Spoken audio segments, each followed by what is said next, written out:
Sidang jemaat kekasih Tuhan, tibalah kita dalam pemberitaan sabda Tuhan. Firman Tuhan yang akan menjadi bagian bacaan dan perenungan kita dari Injil Lukas pasal 2. Injil Lukas pasal 2 ayat 25 sampai 38 yang menjadi inti tentang Simeon dan Hana. Dan sebelum kita baca renungkan firman Tuhan ini, kita mohon pimpinan Roh Kudus.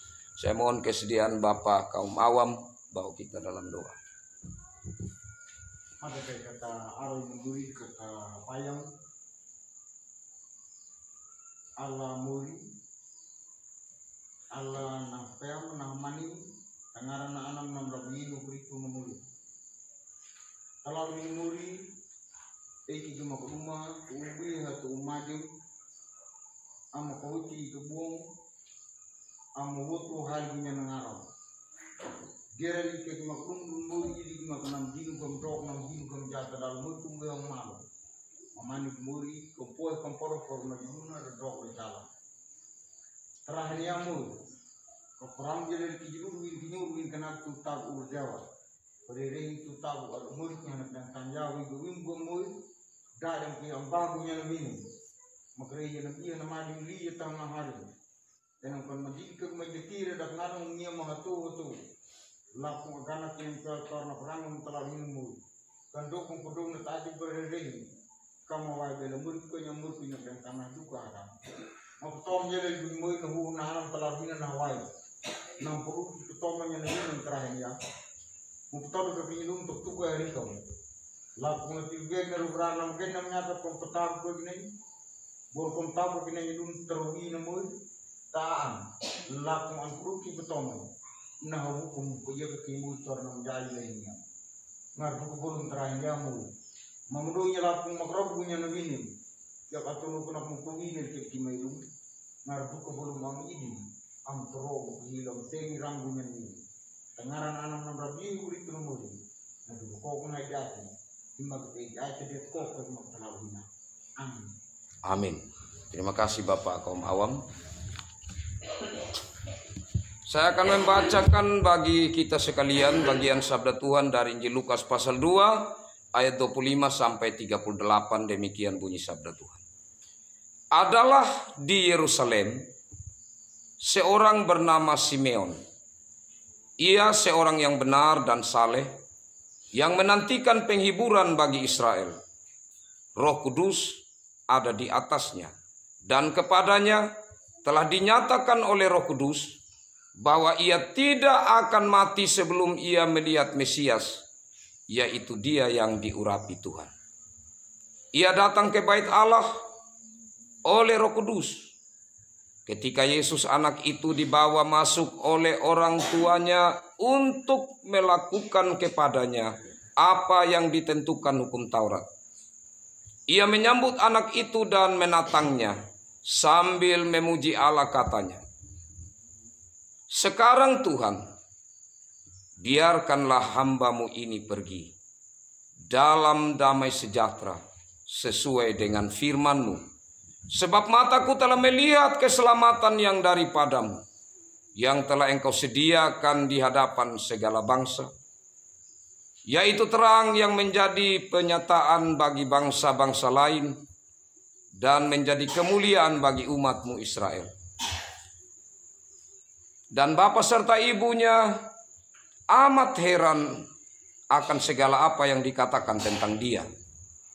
Lalu Simeon memberkati mereka dan berkata kepada Maria, ibu anak itu, "Sesungguhnya anak ini ditentukan untuk menjatuhkan atau membangkitkan banyak orang di Israel, dan untuk menjadi suatu tanda yang menimbulkan perbantahan. Dan suatu pedang akan menembus jiwamu sendiri, supaya menjadi nyata pikiran hati banyak orang." Lagi pula di situ ada Hana, seorang nabi perempuan, anak Fanuel dari suku Aser. Ia sudah sangat lanjut umurnya. Sesudah kawin ia hidup 7 tahun lamanya bersama suaminya, dan sekarang ia janda dan berumur 84 tahun. Ia tidak pernah meninggalkan bait Allah dan siang malam beribadah dengan berpuasa dan berdoa. Dan pada ketika itu juga datanglah ia ke situ dan mengucap syukur kepada Allah dan berbicara tentang anak itu kepada semua orang yang menantikan kelepasan untuk Yerusalem. Demikian bagian sabda Tuhan. Berbahagialah saya dan saudara yang selalu rindu untuk beribadah, yang dalam ibadah rindu untuk mendengar firman Tuhan, merenungkan, melakukan firman Tuhan, dan memuji memuliakan Tuhan dalam hidup sehari-hari. Shalom. Kekasih-kekasih Tuhan, yang Tuhan kehendaki dalam hidup manusia adalah beribadah. Di saat manusia beribadah dengan menunjukkan ibadah yang palsu atau munafik di hadapan Allah, maka Allah memurkai manusia. Bangsa Israel dipanggil keluar dari Mesir untuk apa? Untuk beribadah. Saat bangsa Israel sudah ada di Kanaan, hidup untuk apa? Hidup untuk beribadah. Dan di sana mereka membangun sebuah bait Allah di Sion, di mana di situ pusat peribadahan. Tetapi dalam perjalanan hidup kita ikuti, bangsa Israel tidak menuruti apa yang Tuhan kehendaki dalam hidup mereka. Mereka melakukan ibadah palsu. Mereka menyeleweng dari Tuhan, menyembah berhala, menyembah ilah-ilah lain. Pada akhirnya mereka dibuang ke Babel. Mereka rindu untuk bagaimana kembali beribadah kepada Allah. Dan Allah setelah 70 tahun, ia membiarkan bangsa Israel ada dalam perenungan di Babel, membawa kembali bangsa Israel untuk membangun bait Allah, untuk kembali membangun hidup beribadah dengan Tuhan di Yerusalem, di Yehuda, di Sion. Tapi kekasih-kekasih Tuhan, mereka tetap menampilkan ibadah-ibadah palsu pada akhirnya. Dan kemudian Allah menyatakan ibadah yang sesungguhnya. Ibadah yang dimulai secara murni dalam perjanjian baru. Di mana dalam ibadah ada hal yang tidak terpisahkan. Ada hal yang harus dilakukan atau sebagai respon tanggapan umat dalam ibadah. Yang pertama, firman. Yang kedua, puji-pujian. Saat kita ingat khotbah yang lalu, Allah menunjukkan bagaimana ibadah yang benar, yang murni, yang sejati. Saat Allah datang kepada Zakaria lewat malaikat Gabriel, menyampaikan tentang akan lahir seorang anak yang merupakan utusan untuk mendahului Mesias atau Yesus Kristus, yaitu kepada Zakaria dan Elisabet. Lewat Zakaria, malaikat menyampaikan tentang mereka akan memiliki seorang anak yang akan kemudian diberi nama Yohanes, atau yang kita kenal kemudian sebagai Yohanes Pembaptis. Dan kekasih-kekasih Tuhan, setelah beberapa waktu firman datang kepada Zakaria, maka di sana ada puji-pujian Zakaria. Kalau tidak salah pada tanggal 22 Desember yang lalu itu tentang Zakaria. Puji-pujian Zakaria. Kalau kita ikut ibadah. Dan kalau ibadah sebelumnya itu tentang nyanyian Maria. Yaitu saat malaikat Gabriel datang, malaikat yang sama datang kepada Maria menyampaikan berita tentang lahirnya seorang anak, yaitu Immanuel, seorang juru selamat. Maka setelah itu beberapa waktu kemudian Maria memuliakan Tuhan. Kita ingat itu kalau istilah bahasa teologinya Magnificat, nyanyian pujian. Jadi kita mendengar pada beberapa waktu lalu tentang nyanyian pujian dari Maria. Nah, itulah sebenarnya sebuah ibadah. Dan kekasih-kekasih Tuhan, puncaknya waktu tanggal 25 Desember. Saya ingatkan kita kembali. Bagaimana disitulah sebuah bentuk ibadah yang sejati. Kenapa? Ada seorang malaikat datang di padang Efrata menemui para gembala. Kemungkinan malaikat yang sama juga, yaitu Gabriel. Tidak disebutkan namanya, tapi ada seorang malaikat datang bertemu dengan para gembala di padang Efrata, menyampaikan lahirnya seorang Mesias yang sudah lama dinantikan oleh orang Israel, yang termasuk para gembala ini juga punya kerinduan tentu datangnya seorang Mesias yang mereka harapkan selama itu. Setelah berita tentang kebenaran atau firman Allah datangnya Mesias itu disampaikan, apa yang terjadi Bapak Mama? Diikuti dengan firman sudah disampaikan, diikuti dengan puji-pujian. Bala tentara Allah, muliakan Allah di sorga di tempat yang maha tinggi, damai sejahtera di bumi. Ingat Bapak Mama, ibadah ini dua hal penting, firman Tuhan dan puji-pujian. Puji-pujian hanya diangkat ke hadapan hadirat Tuhan kalau firman Tuhan itu diresapi.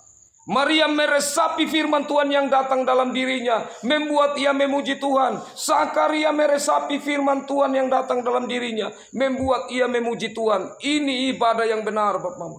Puji-pujian yang kita naikkan akan hambar kalau bukan dalam perenungan firman Tuhan yang lahir dalam diri kita. Sekarang kita melihat khotbah yang lalu, buktinya bahwa firman Tuhan itu melekat dalam diri para gembala. Setelah mendengar firman Tuhan, setelah mendengar nyanyian malaikat, nyanyian dari sorga, maka yang dari sorga pun Roh Kudus menggerakkan para gembala. Buktinya apa? Yang pertama, para gembala yang digerakkan oleh Roh Kudus tidak bilang besok baru kita pergi ke Bethlehem, kita lihat itu anak. Atau sebentar lagi, kan ini malam, pagi lagi baru kita jalan, itu juga sudah besok. Atau nanti, tidak. Sekarang mereka saling mengajak, membuktikan kalau ibadah itu benar-benar merasuk diri kita, benar-benar sudah kita pahami, dan Roh Kudus ada dalam diri kita, kita akan tergerak untuk segera. Tidak tunda-tunda. Itulah yang pertama, membuktikan ibadah yang sejati akan menggerakkan orang untuk sekarang, bukan nanti. Untuk segera, bukan hal yang harus ditunda-tunda. Yang kedua, ibadah yang sejati akan membuat orang melihat apa yang terpenting dan apa yang kurang penting. Sekali lagi, ibadah yang sejati akan menggerakkan orang mampu melihat, mengambil keputusan apa yang terpenting dan apa yang kurang penting. Domba-domba hal yang penting, karena mereka menjaga domba-domba para gembala ini. Tetapi ada yang lebih penting, yaitu dia di sana yang lahir, yang selama ini dinantikan. Karena itulah mereka meninggalkan domba-domba itu, dan mereka pergi bertemu dengan Sang Mesias. Yang ketiga, Bapak Mama kekasih, mereka tidak berubah pikiran dalam perjalanan dari Efrata menuju ke Bethlehem. Bisa saja di jalan mereka berubah pikiran. Kita kasih tinggal tadi itu domba kok, kita kembali dulu. Kita belum kasih tahu kepada ini pemilik domba. Jangan sampai ini domba hilang. Lebih baik kita besok saja baru kita lanjut. Tidak berubah pikiran. Mereka tetap fokus menuju ke tempat di mana firman Tuhan menyampaikan kepada mereka. Kadang-kadang dalam perjalanan hidup saya dan saudara, bisa kita salah jalan. Bisa kita tidak fokus terhadap firman yang sudah datang kepada kita. Itulah kemanusiaan kita. Tetapi lewat firman Tuhan yang kemarin disampaikan kepada kita, kiranya membuat kita tetap fokus. Banyak hal dalam hidup ini yang penting Bapak Mama. Tetapi jangan lupa, ibadah itu hal yang sangat penting. Jangan sampai kita meninggalkan sebuah ibadah, kita menganggap itu kurang penting. Yang berikut Bapak Mama kekasih Tuhan, saat mereka sudah bertemu dengan siapa? Bertemu dengan firman. Karena Yesus adalah firman. Adalah kebenaran. Bukan lagi mereka harus mendengarkan kebenaran dari mana-mana, tetapi mereka telah menyaksikan kebenaran itu sendiri. Ini luar biasa. Mereka menyaksikan Dia yang selama ini diberitakan. Mereka saksikan dalam bentuk Allah menjadi manusia. Kebenaran mengambil rupa daging seperti manusia. Itu membuat mereka apa? Mereka bersaksi. Salah satu yang menggerakkan saya dan saudara, di saat kita sudah mendengar firman Tuhan, puji-pujian dalam sebuah ibadah, sebagaimana para gembala mendengar puji-pujian dan firman di dalam padang Efrata. Maka yang mereka lakukan saat mereka sudah tiba di palungan, mereka bersaksi. Kalau kita ingat khotbah yang lalu, mereka menyampaikan cerita apa yang mereka saksikan di padang itu. Persis seperti apa yang mereka alami. Orang-orang yang datang melihat bayi itu, orang-orang yang tentunya datang karena heran mendengar suara bayi ada yang lahir di kandang. Buat orang penasaran kan, kok bisa ada yang lahir di kandang? Mereka datang lihat. Orang-orang yang ada di situlah yang mendengar berita tentang apa yang dialami oleh para gembala. Kenapa mereka harus sampai ke situ? Kenapa mereka harus meninggalkan domba mereka? Kenapa mereka digerakkan untuk tetap harus sampai di situ? Mereka menceritakan semua. Di sini mereka bersaksi. Jadi ibadah akan mendorong saya dan saudara untuk bersaksi. Bersaksi tentang siapa? Bersaksi tentang Yesus Kristus. Bersaksi tentang firman, yaitu kebenaran. Dan kemudian setelah mereka keluar dari palungan atau dari tempat Yesus lahir, apa yang mereka lakukan Bapak Mama? Mereka keluar dengan sukacita dan puji-pujian terhadap Allah. Kenapa? Karena mereka sudah mengalami sebuah ibadah di mana mereka mendengar atau menyaksikan Yesus Kristus yang adalah firman, dan kemudian mereka memuji Allah. Ingat dua hal ini, firman, pujian. Sekarang Bapak Mama kita masuk dalam khotbah ini. Di tengah-tengah bangsa Israel yang menantikan atau mengharapkan Mesias datang, banyak dari orang Israel ini yang harapannya sudah mulai pupus atau sudah mulai hilang, sudah mulai tidak mengharapkan lagi Yesus datang. Seperti berita tentang Mesias yang akan datang itu hanya sebuah berita palsu. Mereka tidak lagi berharap. Tetapi masih ada beberapa orang Israel yang berharap tentang kedatangan Mesias, yaitu ada 2 orang. Dari beberapa yang disebutkan dalam bacaan kita ada 2 orang. Yang pertama namanya Simeon. Simeon ini bukan orang kecil Bapak Mama, karena dia mewakili para imam. Kenapa? Karena waktu itu ada 7 orang imam yang dipandang sebagai imam besar di tengah-tengah para imam orang Israel. Dari 7 imam yang dipandang imam besar, salah satunya adalah Simeon. Tapi pandangan Simeon agak sedikit berbeda dengan para imam yang lainnya. Karena Simeon ini dia punya pengharapan tentang Mesias tidak goyah. Dan kemudian dia percaya karena Roh Kudus sudah memberitahukan kepadanya bahwa Simeon, kau tidak akan mati sebelum engkau melihat Mesias itu datang. Dia tetap pegang pengharapan janji Allah itu. Dan dalam gerakan Roh Kudus, pas waktu Maria dan Yusuf hantar Yesus ke bait Allah, Roh Kudus menggerakkan Simeon juga pergi ke bait Allah. Dan di sanalah dia kemudian bersukacita karena di antara anak-anak yang dibawa orang tua mereka di bait Allah, dia memandang ada satu anak yang bukan anak biasa. Dia menatang anak itu dan kemudian dia puji Allah. Ada lagi 2 di sini hal Bapak Mama, dan inilah ibadah. Dia menggendong kebenaran firman Tuhan yang dia tatang ini, dan ada pujian terhadap Allah. Jangan lupain 2 hal yang tidak akan terpisahkan. Kekasih-kekasih Tuhan, puji-pujian yang dia naikkan merupakan ungkapan hatinya yang dalam. Terima kasih Tuhan, engkau sudah menyatakan ini. Sekarang kalau Tuhan panggil saya bersedia, saya relakan saya mati dalam damai, karena saya sudah menerima janji Allah. Kemudian dia memberkati baik itu Yusuf, Maria dan bayi yang dibawa itu. Dan selanjutnya kekasih-kekasih Tuhan, ada hal yang berikut, yaitu seorang bernama Hana. Hana ini siapa?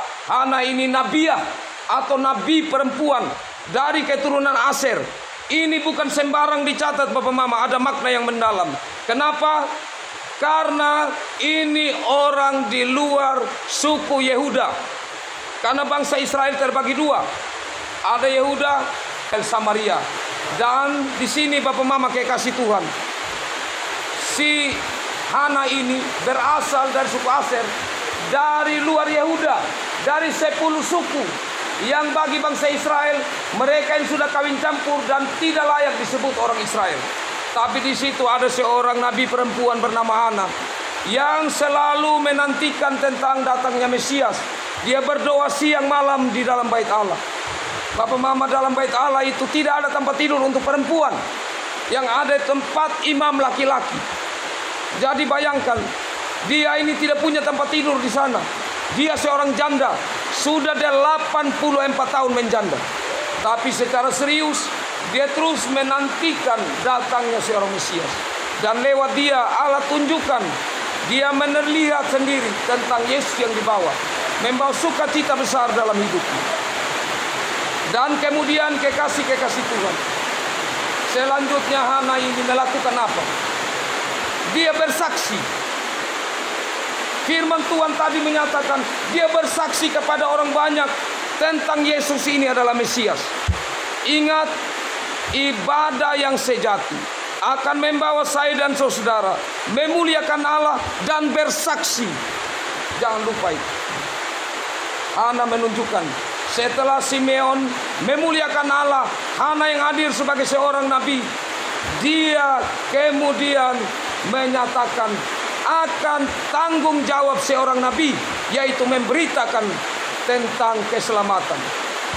Dan disinilah Hana menyampaikan berita kesaksiannya tentang Yesus Kristus. Karena itu Bapak Mama kekasih Tuhan, maka sekarang apa yang saya dan Bapak Mama lakukan? Pertama, apakah saya dan Bapak Mama sudah membangun hubungan yang membuat saya dan Bapak Mama berjumpa dengan Tuhan? Kalau kita belum berjumpa benar dengan Tuhan Bapak Mama, jangan harap puji-pujian kita benar di hadapan Tuhan. Ini serius. Puji-pujian kita akan menjadi puji-pujian yang hambar. Tuhan bilang, saya murka bangsa Israel. Mulut kamu tidak memuliakan. Karena apa? Hati kamu tidak memuliakan aku. Hati dan mulut itu harus sejalan di saat kita datang kepada Tuhan. Puji-pujian yang kita naikkan Bapak Mama harus berbeda. Saat kita menyanyi lagu-lagu dunia dengan menyanyi puji Tuhan harus beda. Saya ingatkan saudara-saudara, pertama, kalau yang isi liturgi, yang menyanyi biasa isi lagu, persiapkan dengan baik. Karena saudara sedang menyanyi memuji Tuhan dan mengajak warga jemaat memuji Tuhan. Hari ini ingat pesan firman Tuhan ini. Kalau begitu, jangan waktu latihan main-main. Nanti kita latihan ini malam, besok kita menyanyi sudah.